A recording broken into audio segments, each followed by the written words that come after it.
Hello， 大家好，我是小菊花。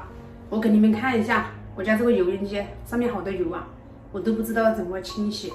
看这个油烟机，这个油现在是越来越多了，可能就是因为以前我洗碗的时候没注意嘛，没有擦这个油烟机，所以这个油就越积越多，越来越多了。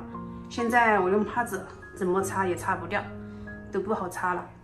还有这个洗衣机，这个洗衣机已经用了5、6年了，从来没有清洗过。我觉得是不是要清洗一下啊？刚才我打电话给那个清洗油烟机的师傅，那个师傅说清洗一个油烟机要200多块钱，还有那个洗衣机的话要500多块钱，加起来的话一共就是700多块钱。我觉得真的太贵了，洗个油烟机要200多块，洗个洗衣机要500多块。像我们这边人家那些阿姨打扫卫生的话，打扫整个房间都只要400、500块钱，他们清洗这2样东西都要700多块钱，我觉得真的是不是太贵了？像那个洗衣机，我觉得没必要这么贵吧。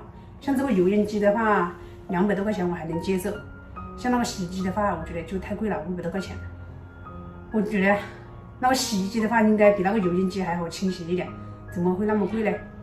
像你们那边一般清洗这个油烟机多少钱？一般还有那个洗衣机那些，所以我觉得我还是再打电话多问一下，看哪里便宜点，就叫哪个师傅过来洗。真的，这个油烟机的话，确实是要洗一下了，太脏了，真的。所以要是这次把它洗干净了的话，下次洗碗的话就得每一次洗碗都要擦一下，不然的话，就时间久了又会像现在这样，那个油就越积越多，到时候又要清洗。好了，今天的视频就说到这里了，感谢大家支持我，拜拜。